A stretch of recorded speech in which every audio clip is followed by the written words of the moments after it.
Vamos a orar en este momento y vamos a pedir la dirección de Dios por medio de su Espíritu para así empezar el estudio de su palabra. Padre nuestro que estás en los cielos, te alabamos y te glorificamos en esta noche porque nos das la oportunidad de regresar a tu presencia, a tu casa de oración con el propósito de estudiar tu palabra, de exaltar tu nombre. Deseamos, oh Dios, que al estar aquí juntos como hermanos, también tú puedas estar con nosotros por medio de la persona del Espíritu Santo. Y es nuestro deseo que al estar aquí, Señor, logres victorias en nuestras vidas, en nuestras mentes, en nuestros corazones. De manera que salgamos de este lugar con la seguridad de que con Jesús somos más que vencedores. Esto lo pedimos no porque lo merecemos, sino por los méritos de Jesús en su nombre santo. Amén. Lo que bien se aprende no se olvida. Vamos a abrir nuestras Biblias al capítulo 3 del libro de Apocalipsis y vamos a empezar leyendo en el versículo 21. Apocalipsis, el capítulo 3. Empezamos leyendo en el versículo 21. La palabra de Dios dice de la siguiente manera. Apocalipsis 3:21. Al que venciere, le daré que se siente conmigo en mi trono, así como yo he vencido y me he sentado con mi Padre en su trono. Al que venciere, le daré que se siente conmigo en mi trono, así como yo he vencido y me he sentado con mi Padre en su trono. Esta es una promesa maravillosa de Jesús para nosotros. Si vencemos por su poder y por su gracia, Él nos permitirá sentarnos en su trono, así como Jesús mismo se sentó con su Padre en su trono. Al leer este texto me hice la pregunta, ¿y cuándo es que Jesús se sentó con su Padre en su trono? ¿Será que cuando ascendió al cielo Jesús se sentó con su Padre en su trono? ¿O será que muchos años después Jesús finalmente se sentó con su Padre en su trono? Leyendo el Evangelio de San Marcos encontré la respuesta a mi pregunta y quiero compartir con usted cuál es la respuesta a esa pregunta. San Marcos 16, leo del versículo 15 al 19. Marcos el capítulo 16, versículo 15 al 19. ¿Desde cuándo Jesús se sentó con su Padre en su trono? Leo textualmente lo que dice el versículo 15 al 16. Y les dijo, id por todo el mundo y predicad el evangelio a toda criatura. El que creyere y fuere bautizado será salvo, mas el que no creyere será condenado. Y estas señales seguirán a los que creen. En mi nombre echarán fuera demonios, hablarán nuevas lenguas, tomarán en las manos serpientes, y si bebieren cosa mortífera, no les hará daño. Sobre los enfermos pondrán sus manos y sanarán. Y ahora noten el versículo 19, porque todo lo que acabamos de leer son palabras que mencionó Jesús cuando estaba con los 11 discípulos después de su resurrección. Noten el texto 19 que dice así. Y el Señor, después que les habló, fue recibido arriba en el cielo y se sentó a la diestra de Dios. Significa entonces que el Señor Jesucristo, inmediatamente después de ascender al cielo, fue sentado, fue colocado a la diestra de Dios el Padre en el cielo. Inmediatamente después de su victoria aquí en la tierra, después de despedirse de sus discípulos, Jesús ascendió al cielo y la Biblia enseña que se sentó en el trono con su Padre a la diestra de Dios el Padre. Debo decirle que para este entonces, tanto el Padre como Jesús estaban en el lugar santo del santuario celestial, porque hasta 1844 ellos pasan al lugar santísimo. Sin embargo, desde que Jesús ascendió al cielo en el año 31, estaba disfrutando la compañía de su Padre en el lugar santo, sentado en el trono con su Padre y viendo la misericordia de su Padre para con él, porque Jesús mismo le había pedido a su Padre en una oración previa diciendo lo siguiente: Padre, glorifícame tú al lado tuyo con aquella gloria que tuve contigo antes que el mundo fuese. El Padre le concedió su petición e inmediatamente después de su ascensión al cielo, el Padre lo sentó en su trono a su diestra. Y quiero que lean conmigo cómo Esteban dice que él los miró con sus propios ojos. Hechos, el capítulo 7, leo el versículo 55 y 56. Esteban da testimonio que unos años después de la ascensión de Jesús, para ser específico, en el año 34, recuerden que Jesús ascendió al cielo en el año 31, y Esteban fue apedreado en el año 34. Y en el momento de su apedreamiento, en el momento que Esteban es martirizado, él levanta sus ojos al cielo y noten lo que él miró en el lugar santo, del lugar del santuario celestial. Leo textualmente Hechos 7, versículos 55 y 56. Pero Esteban, lleno del Espíritu Santo, puestos los ojos en el cielo. ¿Puestos los ojos dónde? Vio la gloria de Dios y a Jesús que estaba a la diestra de Dios. Y dijo: he aquí veo los cielos abiertos y al Hijo del Hombre que está a la diestra de Dios. ¿Qué quiere decir todo esto, hermanos queridos? Sencillamente lo que los textos nos están diciendo es que desde el momento que Cristo ascendió al cielo, en el año 31, está a la diestra de su Padre. Están compartiendo el trono, están ambos juntos y estaban en el lugar santo. Tanto Esteban como el Evangelio de Marcos confirman esta enseñanza de que Jesús estaba en el lugar santo a la par de su Padre, glorificado y siendo el sacerdote para aquellos que en él creen. No obstante, mientras Jesús estaba en el lugar santo, mientras Esteban da testimonio de que lo miró con sus propios ojos, el santuario fue abierto, vi el lugar santo, vi al Padre, vi al Hijo juntos en el lugar santo. Mientras todo esto estaba ocurriendo en el lugar santo, quiero decirle que aquí en la tierra el diablo estaba haciendo de las suyas. Mientras Jesús hace su obra en el lugar santo, el diablo en la tierra también hacía su obra. Acompáñame a Daniel capítulo 7 y leo el versículo 21. Daniel capítulo 7, versículo 21. ¿Qué hacía el diablo en la tierra mientras Jesús intercedía en el lugar santo a la diestra de Dios el Padre, sentado en el trono con su Padre, allá en el santuario celestial? ¿Qué hacía el diablo aquí en la tierra? Daniel 7, leo el versículo 21 que dice así: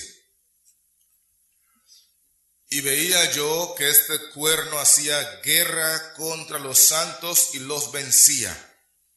El diablo utilizaba el cuerno pequeño para guerrear contra los santos. Todos los santos, todos los creyentes, todos los seguidores de Jesús que conocían que él estaba en el lugar santo y que le obedecían y le amaban por las enseñanzas que adquirían del lugar santo, fueron perseguidos por el diablo a través del cuerno pequeño. Y el versículo 25 dice: por cuánto tiempo el diablo persiguió a los santos que conocían dónde estaba Jesús, los santos que habían seguido a Jesús hasta el lugar santo por fe. Sufrieron persecución, sufrieron angustias, tribulación, muerte por su convicción de que debían seguir a Jesús hasta el lugar santo por su fe. Pero ¿por cuánto tiempo fueron martirizados y perseguidos? Daniel 7:25 dice así: y hablará palabras contra el Altísimo, y a los santos del Altísimo quebrantará, y pensará en cambiar los tiempos y la ley, y serán entregados en su mano hasta tiempo y tiempos y medio tiempo. Cuando el texto habla de que serán entregados en sus manos por tiempo se está refiriendo a un año. Tiempos se está refiriendo a 2 años. Y medio tiempo se está refiriendo a medio año. En realidad, la suma de un año más 2 años y medio año son 3 años y medio. Pero como estamos en un contexto profético, la Biblia enseña que en las profecías un día equivale a un año. Y 3 años y medio bíblicamente son 1260 días. Pero como estamos hablando de una profecía, en realidad equivaldrían a 1260 años. ¿Partiendo desde cuándo, Watson? Según la profecía, partiendo desde el año 538. ¿Y culminando en qué año, Watson? Según la profecía, culminando en el año 1798. Todo este periodo de tiempo, mientras Jesús estaba en el lugar santo, intercediendo como nuestro sacerdote, e invitando a todos sus seguidores a entrar por fe al lugar santo, aquí en la tierra el diablo hacía de las suyas y perseguía a los que entraban por fe al lugar santo. Los martirizaba, los quemaba vivos en la hoguera, los sentenciaba a muerte injustamente, todo por su fe en Cristo Jesús. Y me llama la atención que el texto 21 dice que hacía guerra contra los santos y los vencía. Escuchen bien lo que dice el texto. Hacía guerra contra los santos y los vencía. Bueno, permítame decirle que los vencía porque los mataba. Es decir, no ponían resistencia. Ellos no huían de la muerte. Ellos morían a manos del cuerno pequeño. Morían injustamente. Por eso el texto dice que los vencía. Sin embargo, bíblicamente, los que morían eran los vencedores, porque para mí el vivir es Cristo y el morir es ganancia. Estaban muriendo en Cristo Jesús, hermanos. Estaban muriendo en la bendita esperanza de que cuando Cristo venga por segunda vez, los muertos en Cristo resucitarán primero. Estaban muriendo con la seguridad de que Jesús dijo: el que en mí cree, aunque esté muerto, vivirá. Pero quiero que noten ahora lo que dice la Biblia en el versículo 22, mismo capítulo 7, versículo 22. Persiguieron a los santos por 1260 años hasta que el anciano de días dijo: hasta aquí. Note Daniel 7, versículo 22. Voy a leer otra vez el verso 21 para no perder la idea. Y veía yo que este cuerno hacía guerra contra los santos y los vencía. ¿Por cuántos años hizo guerra contra ellos? Por 1260 años. ¿En qué año empezó la guerra? En el año 538. ¿En qué año culminó la persecución? En el año 1798. Y note el versículo 22. Hasta que vino el anciano de días. ¿Hasta que vino quién? Y se dio el juicio a los santos del Altísimo, y llegó el tiempo y los santos recibieron el reino. Hasta que vino el anciano de días. La pregunta del millón es: ¿de dónde vino? ¿Y a dónde fue? Son dos preguntas que no podemos pasar por alto. ¿De dónde viene el anciano de días? ¿Y hacia dónde se dirige? Miremos el versículo 9 del mismo capítulo 7. ¿De dónde es que viene? ¿Y a dónde va? Porque el texto dice que hasta que vino el anciano de días, las cosas cambiaron para los santos. Pero ¿de dónde viene? ¿Y a dónde va? Daniel 7, versículo 9 dice así: estuve mirando hasta que fueron puestos tronos, y se sentó un anciano de días. Antes de que se sentara, primero vino. Es decir, vino de un lugar y llegó a otro lugar. Y cuando llegó a este lugar, entonces se sentó. Y el texto sigue diciendo: cuyo vestido era blanco como la nieve, y el pelo de su cabeza como lana limpia. Su trono llama de fuego, y las ruedas del mismo fuego ardiente. Pregunto: ¿vino solo el anciano de días o vino con su trono? ¿Qué dice el texto 9? Quiero que me pongan mucha atención, hermanos queridos. ¿Vino solo el anciano de días o vino con su trono? Leo otra vez el versículo 9. Estuve mirando hasta que fueron puestos tronos, y se sentó un anciano de días cuyo vestido era blanco como la nieve, y el pelo de su cabeza como lana limpia. Su trono llama de fuego, y las ruedas del mismo, fuego ardiente. ¿Vino solo el anciano de días o vino con su trono? Permítame contestarle la pregunta. Este trono tiene ruedas. Si usted lee el texto, dice que el trono tiene ruedas. Es un trono rodante. Y la razón por la cual el trono tiene ruedas es porque el trono hay que moverlo de un lugar a otro. Ese trono estaba en el lugar santo, donde el Padre estaba sentado juntamente con Jesús, desde que Jesús ascendió al cielo. Pero cuando llegó el año 1844, el anciano de días, que es Dios el Padre, dijo: ya llegó la hora para vindicar a los santos que han sido martirizados injustamente. Y para hacer esa obra tenemos que cambiarnos de departamento. Me voy a mudar del lugar santo al lugar santísimo y me llevo mi trono. Porque mi trono tiene ruedas, es un trono móvil, es un trono rodante. Y el anciano de días, que es Dios el Padre, toma su trono y lo mueve hasta el lugar santísimo. De ahí es donde viene. Viene del lugar santo y se trasladó hasta el lugar santísimo. Y su trono es rodante. Ahora escuchen bien, versículo 10. Yo entonces miraba versículo 10. Un río de fuego procedía y salía delante de él. Millares de millares le servían y millones de millones asistían delante de él. El juez se sentó y los libros fueron abiertos. Según la profecía, esto ocurrió en el año 1844. ¿De dónde vino el anciano de días? ¿De dónde vino Dios el Padre? Vino del lugar santo. ¿En qué estaba sentado Dios el Padre en el lugar santo cuando Cristo ascendió al cielo? ¿En un qué? En un trono. ¿Y con quién compartía el trono? Con Jesús. Al que venciere, le daré que se siente conmigo en mi trono, así como yo he vencido y me he sentado con mi Padre en su trono. ¿Desde cuándo Cristo está sentado con su Padre en su trono? ¿Desde 1844 o desde que ascendió al cielo? Desde que ascendió al cielo. ¿Pero en qué departamento estaban? ¿En el lugar santísimo o lugar santo? En el lugar santo. Sin embargo, para 1844, ese mismo trono que estaba en el lugar santo, el Padre, que es el anciano de días, lo trasladó al lugar santísimo, porque es un trono con ruedas, es un trono rodante, es un trono móvil. ¿Y saben quién más se mudó del lugar santo al santísimo? Miren el versículo 13.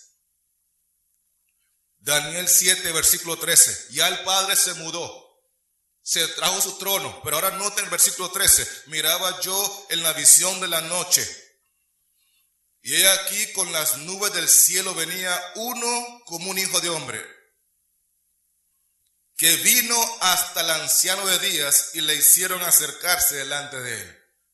Ese hijo del hombre, ¿de dónde venía? Del lugar santo. ¿A dónde iba? Al lugar santísimo. ¿A la presencia de quién? A la presencia del anciano de días. ¿Quién es el anciano de días? Dios el Padre. Y ¿saben qué, hermanos queridos? Me llama la atención que el texto dice que el anciano de días tiene el pelo blanco como la nieve. Me gusta pensar que es una referencia a la paciencia que Dios ha tenido con nosotros. Como Padre amante, Dios ha sido tan misericordioso con nosotros que hasta canas le hemos sacado. Si usted cree que Dios no te ama, hermano querido, simplemente recuerda que Dios ha sido tan paciente contigo y es porque te ama de todo corazón.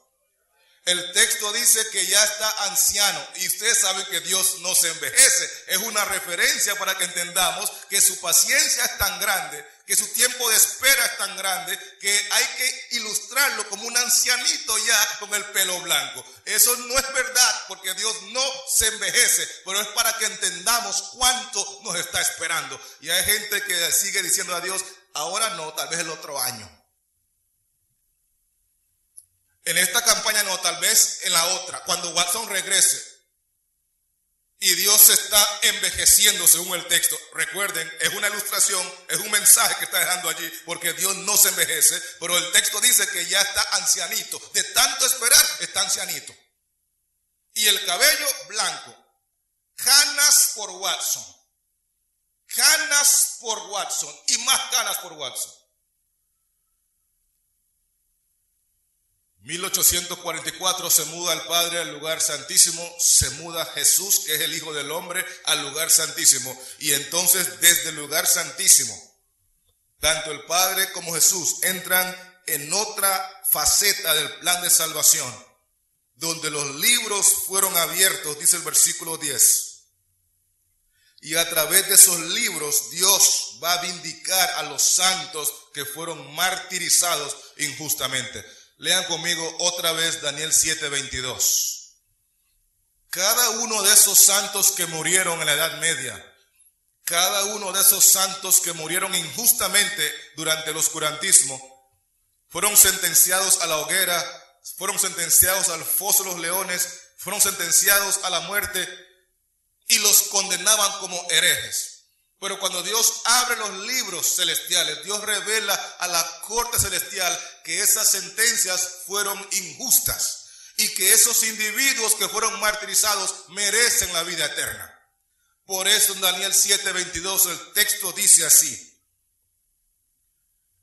hasta que vino el anciano de días del lugar santo al lugar santísimo con su trono rodante y se dio el juicio a los santos del Altísimo. En otras palabras, los mismos santos que habían sido martirizados, ahora Dios los vindica en el juicio celestial. Dios les da la razón. Dios dice: ¿tú viste cómo mataron a aquel? No había razón para matarlo. Mira los libros, mira la vida que llevaba, mira en quién creía, mira las doctrinas que profesaba. No fue justa la muerte de ese mártir. Y Dios dicta sentencia a favor de los santos. Dios vindica a sus santos. Dios honra a sus santos en la corte celestial. Y Dios dice: usted ve que él fue fiel hasta la muerte, ahora él merece la corona de la vida.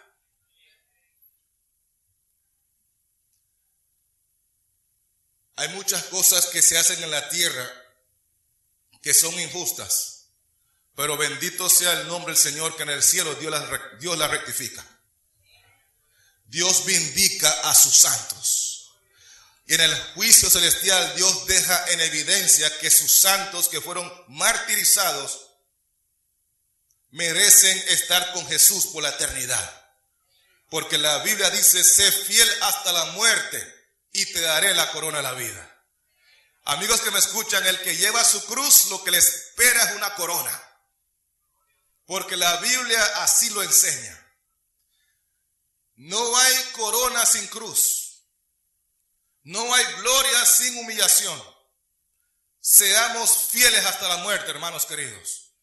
Porque el cuerno pequeño hizo cuanto quiso con los santos, y en el juicio celestial Dios se encarga de poner en alto la lealtad, la fidelidad, el amor de los santos hacia Jesús y el amor de los santos hacia la verdad de Jesús. Pero ahora quiero que noten que en Daniel 7:25, ese cuerno pequeño, según el verso 25, comienza a dejar en evidencia que el que lo utiliza es Satanás. Hay 4 cosas que aparecen en Daniel 7:25 que dejan totalmente desenmascarado al cuerno pequeño y permite que podamos conocer que el que lo utiliza como un instrumento es el diablo mismo. Quiero leer todo el verso y después voy a mencionar cada una de estas 4 cosas en su momento. Dice el texto 25 así: hablará palabras contra el Altísimo, y a los santos del Altísimo quebrantará, y pensará en cambiar los tiempos y la ley, y serán entregados en su mano hasta tiempo y tiempos y medio tiempo. El primer aspecto que quiero recalcar del cuerno pequeño es que habla palabras contra el Altísimo. Una forma más fácil de entender eso es: habla blasfemias contra Dios. Quiero que leamos San Marcos capítulo 2, versículos 5 al 7. Me gustaría compartir con usted en esta noche 2 formas de hablar blasfemias contra Dios. Y estas formas de blasfemar contra Dios son las que practica el cuerno pequeño. Número 1, Marcos 2, versículos 5 al 7, hablando aquí el Señor Jesucristo. Al ver Jesús la fe de ellos, dijo al paralítico: hijo, tus pecados te son perdonados. Estaban allí sentados algunos de los escribas, los cuales cavilaban en sus corazones: ¿por qué habla este así? Blasfemias dice. ¿Quién puede perdonar pecados sino solo Dios?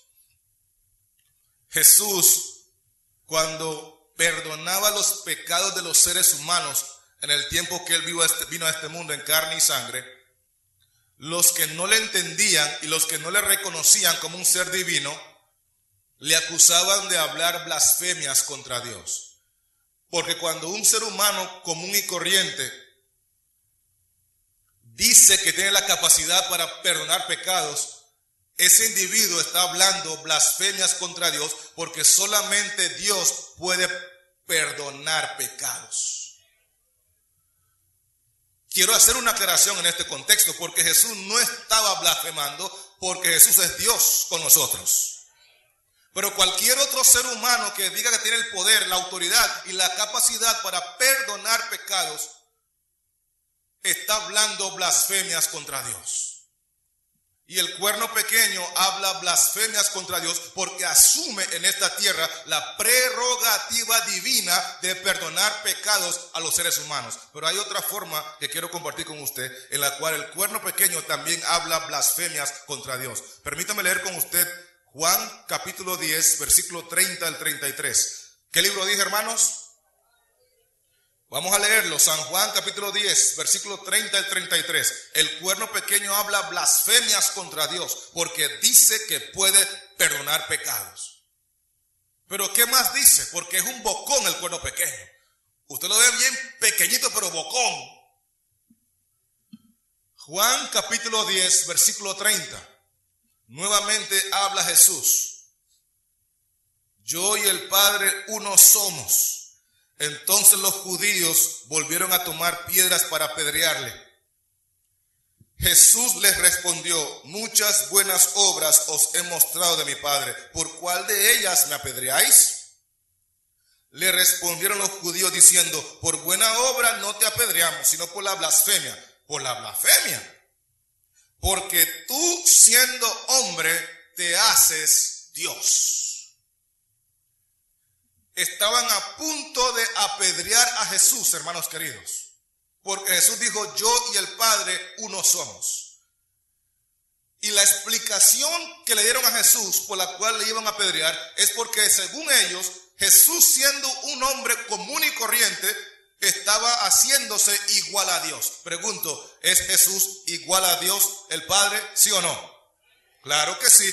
En su condición divina es igual al Padre. En su condición divina, Jesús dijo: el que me ha visto a mí, ha visto al Padre. Pero cualquier otro ser humano que se haga pasar por Dios aquí en la tierra y reciba adoración aquí en la tierra, está hablando palabras blasfemas contra Dios, porque el único a quien debemos de adorar es a nuestro Dios que está en los cielos. El cuerno pequeño habla blasfemias contra Dios. Pero no solamente eso hace. Daniel 7:25 dice que el cuerno pequeño persigue a los santos. Y Daniel 7:21 dice que vencía a los santos. Es muy importante saber, hermanos queridos, que los cristianos de aquel entonces sufrieron mucha persecución a manos del cuerno pequeño.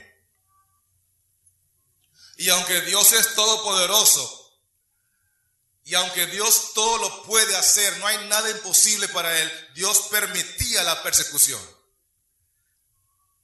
Pareciera ser contradictorio, ¿verdad? Que Dios es tan poderoso y permite que sus hijos sean perseguidos. Pero es que, hermanos queridos, la Biblia enseña que Dios a todo lo negativo le saca algo bueno, porque todas las cosas le ayudan a bien a los que aman a Dios. Y entre más santos morían en la Edad Media, más gente se convertía a Cristo. Entre más santos eran martirizados, más se entregaban al evangelio verdadero. Así que Dios usaba la muerte de los santos para traer cosecha para el reino de los cielos. Y ese cuerno pequeño que perseguía en la antigüedad volverá a perseguir, porque lo que bien se aprende no se olvida. Aprendió a matar por 1260 años. Disfrutó diferentes estrategias para matar a los santos. Aprendió diferentes artimañas para matarlo. Y aprendió también que lo que bien se aprende no se olvida.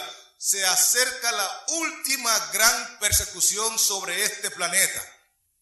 La diferencia es que en la antigüedad la persecución fue en el oriente del planeta Tierra. Pero en esta época de la historia, la persecución será en todo el planeta Tierra, porque lo que bien se aprende no se olvida. Pero escúcheme bien, la persecución no va a ser dirigida hacia toda la humanidad. El cuerno pequeño no va a perseguir a toda la humanidad. Si bien es cierto que va a perseguir en todo el mundo, pero no va a perseguir a todos los seres humanos. Porque Daniel 7:25 dice que pensará cambiar los tiempos y la ley. El cuerno pequeño cambió la ley de Dios. Al menos lo cambió aquí en la tierra, porque la ley original está en el santuario celestial. Y cambió el mandamiento del día de reposo, del sábado al domingo. Del cuarto mandamiento lo cambió. Sin pedirle permiso a Dios, lo cambió. Porque como es Dios aquí en la tierra, Él puede hacer lo que le da la gana. Y entonces la persecución va a ser dirigida a todos aquellos que siguen obedeciendo los mandamientos de Dios y no estén dispuestos a obedecer los mandamientos del cuerno pequeño. Cambió el sábado al domingo. Y quiero que usted note que la Biblia sigue hablando claro en cuanto a cuál es el día de reposo de Jehová. Marcos capítulo 15. ¿Qué libro dije? Marcos capítulo 15. La Biblia sigue dando testimonio claro en cuanto a cuál es el día de reposo. Aunque el cuerno pequeño lo cambió, quiero decirle que sigue siendo el santo sábado. Marcos capítulo 15. Leo lo que dice la Biblia en el versículo 42 y 43. Marcos 15, 42 y 43. Cuando llegó la noche, porque era la preparación, es decir, la víspera del día de reposo, José de Arimatea, miembro noble del concilio, que también esperaba el reino de Dios, vino y entró osadamente a Pilato y pidió el cuerpo de Jesús. Jesús ya había sido crucificado. Y cuando llegó la noche del día de su crucifixión, dice el texto, porque era el día de la preparación, José de Arimatea pidió el cuerpo de Jesús. El día que Jesús murió, la Biblia le llama el día de preparación. El día que seguía se le llama en el versículo 42 el día de reposo. Es decir, Jesús murió en el día de preparación y el día que seguía era el día de reposo. Sigo leyendo Marcos 16, versículo 1 y 2. Cuando pasó el día de reposo, María Magdalena, María la madre de Jacobo y Salomé compraron especias aromáticas para ungirle. Y muy de mañana, el primer día de la semana, vinieron al sepulcro ya salido el sol. Así que el día después del día de reposo, la Biblia le llama el primer día de la semana. El día que Jesús murió se le llama el día de preparación. El día que sigue a su muerte se le llama el día de reposo. Y el día que sigue al día de reposo se le llama primer día de la semana. Ahí no hay nada por el cual estar confundido. Y todo el mundo cristiano entiende y reconoce que Jesús resucitó un domingo. Por eso, cuando comparamos la Biblia con la confirmación a través de la historia, entendemos que el domingo es el primer día de la semana. El mundo cristiano reconoce y entiende que Jesús murió un viernes. Y por eso, cuando usted compara la historia con la palabra de Dios, la Biblia dice que el día que Él murió se le llama día de preparación. Significa que el viernes es el día de preparación. ¿Preparación para qué? Porque entre el viernes y el domingo hay un día que es santo, santo, santo. El viernes murió y ese día de preparación es para recibir el día santo del Señor, que es el santo sábado. Y después del Santo Sábado, entonces viene el primer día de la semana, que es el domingo, un día común y corriente. No es un día de adoración, pero el cuerno pequeño lo convirtió en un día de adoración. Y los que no estén dispuestos a obedecer al cuerno pequeño, padecerán persecución. ¿Quién está de parte del Señor en este lugar? ¿Pongan las manos en alto? Que venga lo que venga, hermanos.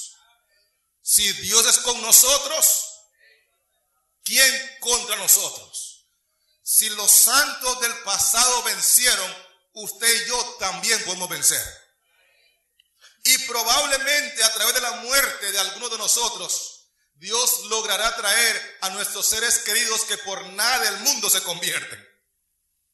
Porque a través de la muerte de un mártir, cuando el rostro de ese mártir parece el rostro de un ángel, entonces Dios puede utilizar esa muerte para tocar corazones duros como piedra, para que quizás el tío se pueda convertir y quizás la madre se pueda convertir. Es decir, así como en el pasado Dios trajo más gente al evangelio a través de la muerte de sus santos, de igual forma hoy y en el futuro Dios traerá mucha gente al conocimiento de la verdad a través del testimonio de hombres y mujeres que mueren con una paz que sobrepasa todo entendimiento, mueren con un rostro semejante al rostro de un ángel y dando testimonio que hay un poder sobrenatural que gobierna la vida de esa persona y es el poder del Espíritu Santo. Y casi que me imagino que los noticieros, las redes sociales y toda la tecnología que hay disponible hoy, cada vez que muera un mártir de estos consagrados a Jehová y lo transmitan por la televisión y otros que ni lo conocen pregunten, ¿y por qué lo mataron? Ah, es que él guarda un día un día que él guarda, que es necio, el tipo es necio. ¿Pero cuál día guarda? No, él guarda el sábado. ¿Y por qué lo guarda? Es que tiene una religión media extraña. Ajá, ¿y cómo es eso? Y mucha gente se va a poner a investigar por qué es que mataron a ese hombre que parece ser tan inocente, tan consagrado, tan amoroso, que no entiendo por qué lo mataron. Y a través de esa muerte, a través de ese testimonio, mucha gente investigará, aprenderá y aceptarán el mismo evangelio por el cual murió aquel individuo. Así que para nosotros el vivir es Cristo y el morir es ganancia. Ay, Watson, yo no estoy tan seguro de eso. Esto no me está gustando, Watson, no me está gustando esto. Hermanos queridos, he entendido en la Biblia que Dios usa a los hombres para predicar su palabra. Dios usa a los hombres para cantar alabanzas. Dios usa a los hombres para dirigir su pueblo, dirigir su iglesia. Todo lo que los hombres hacen, en realidad es Dios que lo hace a través de ellos. Y cuando una persona muere por el evangelio, es Dios que está usando a la persona para morir en Cristo. El predicador no está hablando porque él quiere hablar, Dios lo usa. El cantante no canta porque quiere cantar, Dios lo usa. El líder no dirige porque quiere dirigir, Dios lo usa. Y el mártir no muere porque quiere morir, Dios lo usa. Así que no tenemos que estar preocupándonos de que nos van a hacer y que nos van a maltratar y que nos van a amar. Hermanos, es Dios quien lo usa. Y como Dios lo está usando, usted no tiene nada de qué preocuparse más que estar lleno de la presencia de Dios. ¿Usted cree que es normal que un hombre lo estén apedreando y que ese hombre se arrodille y levante los ojos al cielo y le diga a Dios, Señor, no les tomes en cuenta este pecado? Eso no es normal, hermanos, es Dios quien lo usa. Y así mismo como usó a Esteban, así mismo como usó a los santos de la Edad Media, así mismito nos usará. Consagrémonos a Jehová. Pero aquí hay un detalle por el cual muchos no nos estamos consagrando, porque el cuarto elemento que mencioné que el cuerno pequeño hizo en Daniel 7:25, número 1, hablaba blasfemias contra Dios. Número 2, persigue a los santos. Número 3, cambia la ley del sábado al domingo. Y número 4, pensará cambiar los tiempos. ¿Qué significa que el cuerno pequeño piensa cambiar los tiempos? ¿Por qué es que la mayoría de la gente hoy no está tomando en serio el tiempo en el cual vivimos para consagrarnos de todo corazón a Dios? Porque el cuerno pequeño pensará cambiar los tiempos. Cuando el texto habla de tiempos, se está refiriendo a los tiempos proféticos. Y debo decirle que es imposible hablar de tiempos sin pensar en el pasado, el presente y el futuro. Son tiempos distintos. El pasado, lo que ya ocurrió. El presente es hoy, el futuro es mañana. El cuerno pequeño cambió los tiempos proféticos los cambió. ¿Y en qué nos afecta eso, Watson? Bueno, nos afecta mucho, porque él se ha encargado de que mucha gente considere que las profecías toditas ya se cumplieron en el pasado. Así que no le ponen atención porque eso ya se cumplió en el pasado. El cuerno pequeño cambió la forma de interpretar los tiempos proféticos. Pero para otra gente, las profecías se van a cumplir en un futuro muy lejano. Así que ¿para qué preocuparme? Porque ni vivo voy a estar. El cuerno pequeño se encargó de eso. Que algunos no le pongan atención a las profecías porque se cumplió todito en el pasado. Y que otros no le pongan atención porque se va a cumplir todito en el futuro. Y yo ni aquí voy a estar. ¿Y saben cuándo se están cumpliendo las profecías y ni cuenta nos estamos dando? En el presente. Hoy se están cumpliendo, hermanos. Y ni cuenta nos estamos dando. Y como se están cumpliendo y ni cuenta nos estamos dando, entonces ¿para qué consagrarse? Entonces ¿para qué entregarse? Yo no sé si usted se acuerda cuando Moisés le preguntó a Jehová allá en el monte Sinaí: si los hijos de Israel me preguntan cómo te llamas, ¿qué les diré? Para que no hubiera ninguna confusión con el pueblo de Dios y para que el pueblo no mirara al Dios de Moisés como un Dios del futuro, ni tampoco lo miraran como un Dios del pasado, Dios se encargó de ser muy claro con el nombre que le dio a Moisés. Porque si Dios le hubiera dicho: dile a mi pueblo que yo me llamo Yo Fui, le daría una idea de que el Dios de ellos es un Dios del pasado. Yo fui.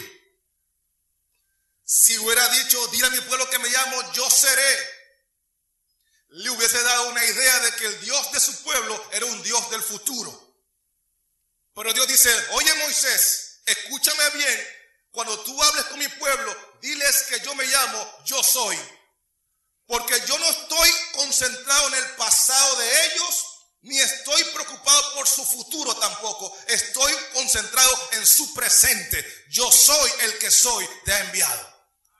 Lo que estés haciendo en tu presente va a determinar lo que vas a hacer en el futuro. Y lo que hiciste en tu pasado no es relevante si estás hoy en Cristo Jesús. Así que dile a mi pueblo que yo soy el que soy. Y el cuerno pequeño nos ha quitado el presente profético, dejando mucha de esa enseñanza en el pasado y dejando la otra en el futuro. Y las profecías se están cumpliendo hoy ante nuestros propios ojos y ni cuenta nos estamos dando. Con razón el apóstol dice que es hora de levantarnos del sueño, porque ahora está más cerca nuestra salvación que cuando creímos.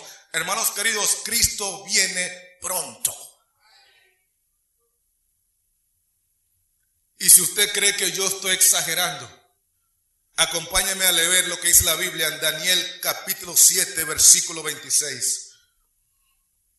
Daniel capítulo 7, versículo 26. La palabra de Dios dice lo siguiente.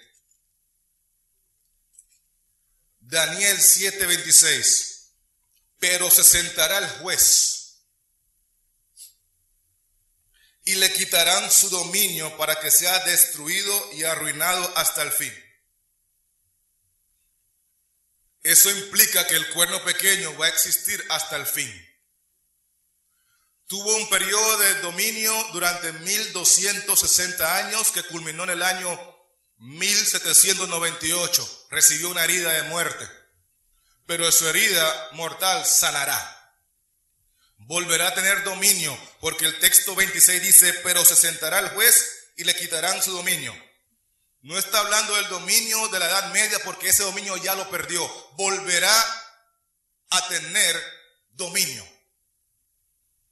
El dominio que tuvo en la Edad Media fue solamente en el oriente del planeta. El dominio que tendrá muy pronto será en todo el planeta, y los que no estén dispuestos a abandonar las enseñanzas que han adquirido del lugar santísimo, donde está Cristo hoy como sumo sacerdote delante del anciano de días por amor a nosotros, los que no estén dispuestos a renunciar a su fe, a renunciar a sus creencias, a sus doctrinas puras, entonces con el dominio que tendrá el cuerno pequeño, perseguirá, afligirá, martirizará. Pero el texto 26 dice que Jehová le quitará su dominio para que sea destruido y arruinado hasta el fin.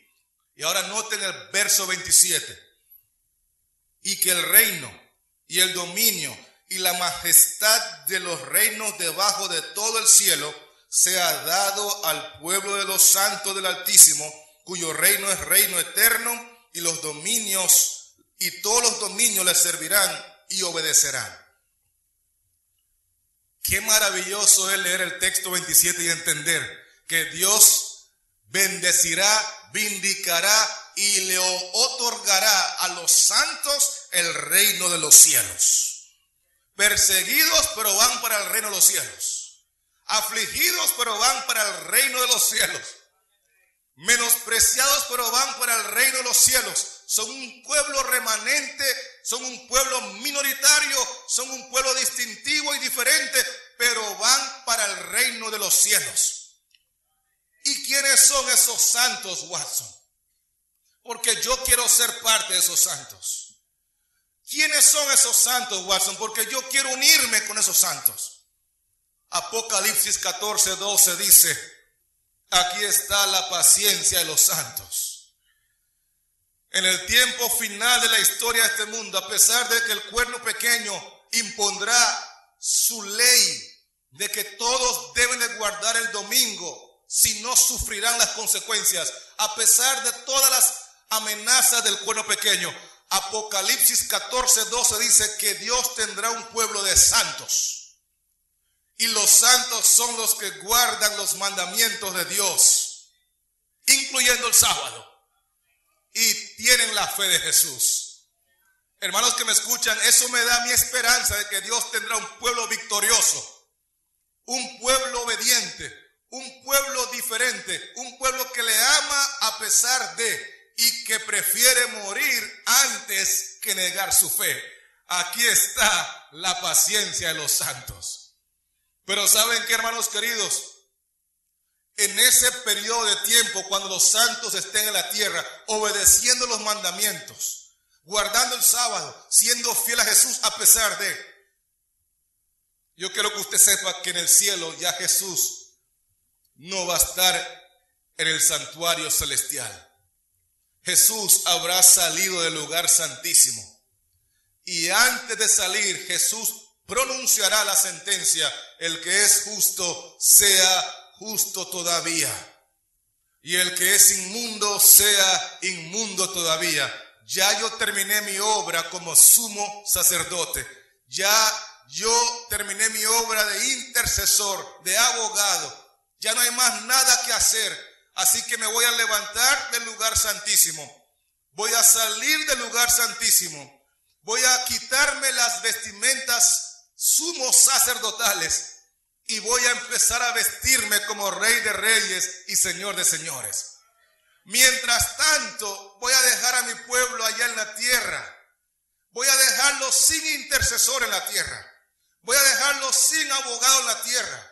Voy a dejar a mi pueblo viviendo en medio de las plagas y en medio de la tribulación y la angustia.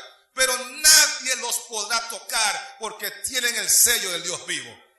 Hermanos queridos, cuando termine la intercesión de Jesús en el santuario, en el lugar santísimo, ya nadie más morirá por su fe, porque de por sí si muere no hay nadie a quien salvar. La sangre de ninguno más será derramada, porque solamente es derramada cuando trae fruto para la gloria de Dios. Así que el que es justo seguirá vivo y justo todavía.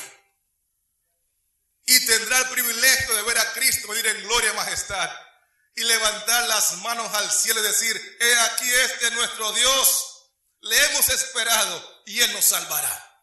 Pero Watson, ¿y cómo van a vivir esos santos durante las plagas, durante la tribulación, si Cristo no está intercediendo por ellos? ¿Cómo van a amar? ¿Cómo van a obedecer? ¿Cómo van a ser fieles? ¿Cómo van a vivir una vida piadosa si ya Cristo no está en el lugar santísimo? No se olvide que le dije al principio que lo que bien se aprende no se olvida. Los santos aprendieron a amar mientras Cristo estaba en el lugar santísimo. Y entonces, aun cuando Él sale del lugar santísimo, siguen amando, porque lo que bien se aprende no se olvida.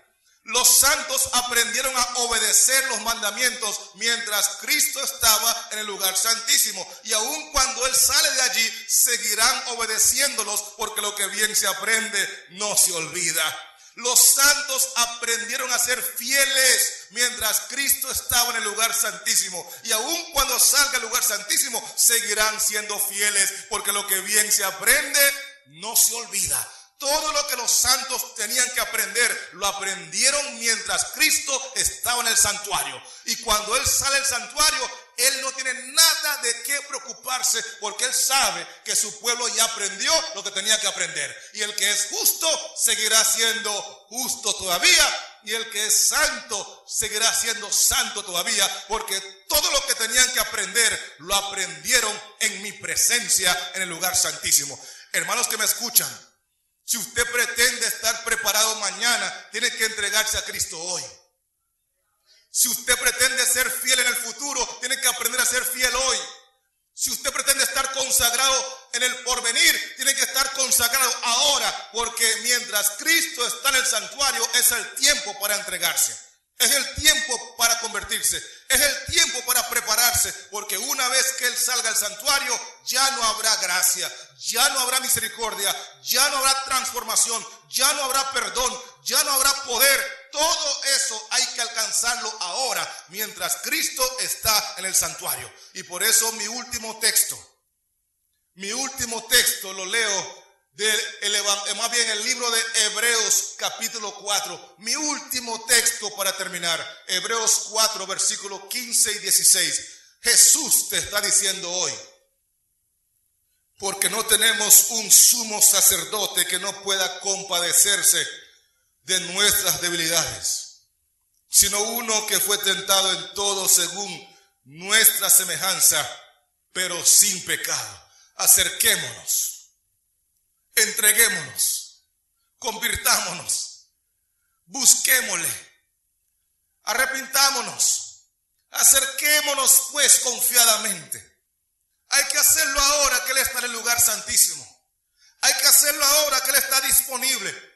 Hay que hacerlo ahora que todavía hay gracia.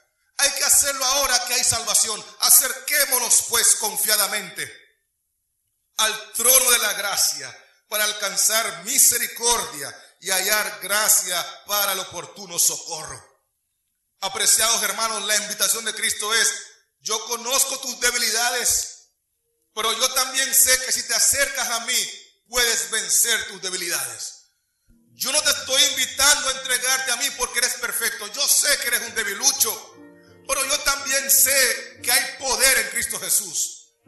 Yo no te estoy llamando a la salvación porque eres perfecto. No, yo sé que tienes defectos, pero también sé que el Espíritu Santo de Dios puede transformar tus defectos en virtudes. Acerquémonos, entreguémonos, arrepintámonos, busquémosle ahora, porque ahora Cristo todavía está en el lugar santísimo. Todavía está delante del Padre, todavía está delante del anciano de días, todavía los libros están abiertos, todavía tus pecados pueden ser borrados, todavía hay esperanza para el borracho, todavía hay esperanza para la persona que está luchando con el odio, el rencor, la envidia, el orgullo, la fornicación, la mentira. Tu problema tiene solución. En el lugar santísimo hay poder. En el lugar santísimo hay esperanza. En el lugar santísimo está Cristo. Y Cristo tiene todo lo que a ti te hace falta. Acerquémonos, entreguémonos,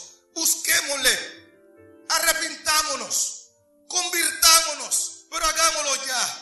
No pensemos en ayer, porque ayer es historia. No pensemos en mañana, porque mañana no está prometido a nadie. Pensemos en hoy. Dios te dice hoy. Hoy es el día de la salvación. Hoy es el día de tu victoria. Hoy es el día de tu restauración. Hoy es el día de tu salvación. Yo no sé si alguien me está escuchando, pero yo quiero decirle en esta noche, Jesús te está llamando para que seas salvo y para que tengas vida y vida en abundancia. Pero necesitas confesar a Jesús delante de los hombres. Porque la Biblia dice, el que me confesare delante de los hombres, yo también le confesaré delante de mi Padre que está en los cielos. Si usted lo hace hoy aquí abajo, Él lo va a hacer hoy allá arriba. Porque delante del Padre está Jesús. Y Jesús está dispuesto a decirle al Padre, Padre, tengo un hermano más, tengo una hermana más, tengo una hermanita más. Padre, tengo uno más. Vamos a preparar una casa más. Vamos a preparar una corona más. Vamos a preparar una vestimenta más. Padre, tengo uno más. Cuando tú lo confiesas aquí abajo, Él te confiesa allá arriba. Cuando tú le niegas aquí abajo, Él te niega allá arriba. Pero yo te animo, no lo niegues más. No lo rechaces más. No lo postergues más. Entrégate ya. Entrégate hoy. Decídete hoy. Porque hoy es el día de tu salvación. Yo no sé si usted está claro con lo que hemos dicho, pero yo quiero decirte, si usted quiere ser salvo, si usted cree en el mensaje de Dios, si usted quiere estar en el reino de los cielos, si usted quiere vivir con Cristo por la eternidad, usted necesita aprender a vivir piadosamente en Cristo Jesús ahora que está en el lugar santo. Y cuando Él salga del lugar santísimo, más bien, ahora que está en el lugar santísimo, y cuando Él salga del lugar santísimo, tú seguirás viviendo una vida piadosa, porque lo que bien se aprende no se olvida.